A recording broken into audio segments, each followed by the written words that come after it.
Gimana teman-teman, baju saya udah mirip sama Kang Deddy Mulyadi belum?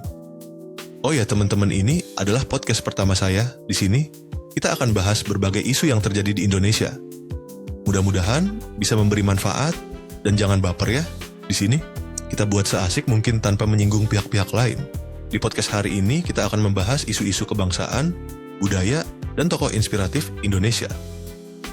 Saya Boim, dan hari ini kita akan ngobrolin topik seru banget. Apa program Deddy Mulyadi selama jadi gubernur? Meskipun beliau baru menjabat sebagai gubernur, kita akan tanya-tanya dan membahas visi serta program apa saja yang mungkin beliau jalankan, berdasarkan rekam jejak dan pemikirannya.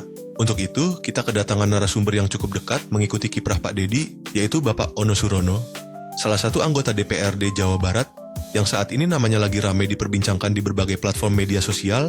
Halo Pak Ono. Halo Boim, halo semua pendengar. Senang banget bisa gabung di podcast ini. Pak Ono, mungkin bisa diceritain dulu, siapa sih Deddy Mulyadi itu sebenarnya? Ya, Deddy Mulyadi ini tokoh yang unik.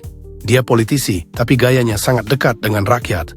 Pernah menjabat 2 periode sebagai Bupati Purwakarta dan dikenal lewat pendekatan budaya Sundanya yang kental. Ia juga aktif di media sosial, menyapa warga, menyelesaikan persoalan masyarakat secara langsung, kadang dengan cara yang out of the box. Baru diangkat jadi gubernur, menurut Pak Ono, apa program-program unggulan yang bakal jadi fokusnya? Yang pertama, pasti pelestarian budaya dan pendidikan karakter. Deddy Mulyadi sangat percaya bahwa membangun bangsa itu bukan cuma infrastruktur, tapi juga karakter. Bisa jadi akan ada kurikulum lokal, pembelajaran nilai-nilai adat, dan penghargaan bagi seniman serta budayawan lokal. Kedua, program desa mandiri. Dari dulu, dia ingin desa jadi pusat peradaban. Dia akan dorong desa punya ekonomi sendiri, entah lewat pertanian, wisata, atau industri kecil. Ketiga, reformasi birokrasi berbasis layanan manusiawi. Dia suka menyindir birokrasi yang kaku. Jadi kemungkinan besar dia akan bikin pelayanan publik lebih sederhana, ramah, bahkan mungkin pakai pendekatan budaya, seperti salam Sunda dan busana adat di hari tertentu.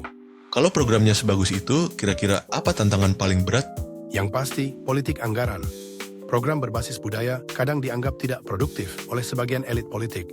Selain itu, resistensi dari birokrasi yang sudah terbiasa dengan sistem lama juga bisa jadi hambatan. Tapi Deddy punya kekuatan di komunikasi publik.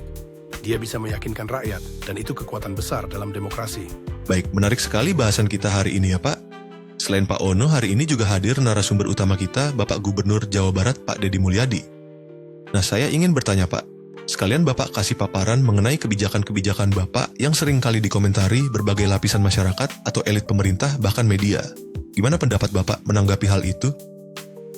Setelah bisa melewati masa-masa sulit, menyelamatkan anak remaja di Jawa Barat dari berbagai problem kriminal yang dialaminya, melalui pola pendidikan disiplin yang dilakukan di barak militer.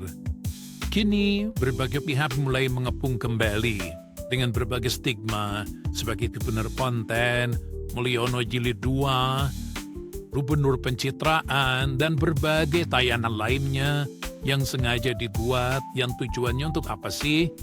Tujuannya satu, mereka itu ternyata sangat memperhatikan pada saya, sehingga apapun yang saya lakukan, mereka komentari, dan saya menyukainya. Dan ini dilakukan kebanyakan bukan orang Jawa Barat, tapi orang luar Jawa Barat. Artinya kelihatannya banyak warga yang di luar Jawa Barat kesel sama saya. Karena kesel sama saya, akhirnya tiap hari merhatiin saya. Karena merhatiin saya, apapun dia buat dalam setiap hari. Dari mulai video-video saya zaman kapan, itu dianggap video hari ini. Video saya, jangan lagi bikin adukan, itu sekitar 6 tahun yang lalu, dibuat seolah-olah saya gubernur hari ini kerjanya ngaduk untuk bikin konten. Tapi bagi saya, nggak ada masalah. Wah, menarik banget. Terakhir nih, menurut Pak Ono, apakah Indonesia butuh lebih banyak pemimpin seperti Deddy Mulyadi? Saya rasa iya. Kita butuh pemimpin yang bukan hanya pintar soal teknis, tapi juga punya akar budaya dan empati sosial. Deddy Mulyadi punya keduanya.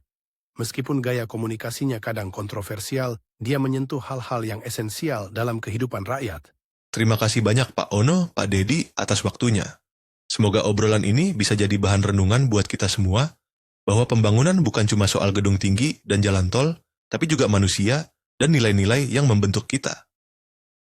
Untuk kamu yang punya komentar atau usulan topik lain, langsung aja kirim DM ke Instagram @boim9339.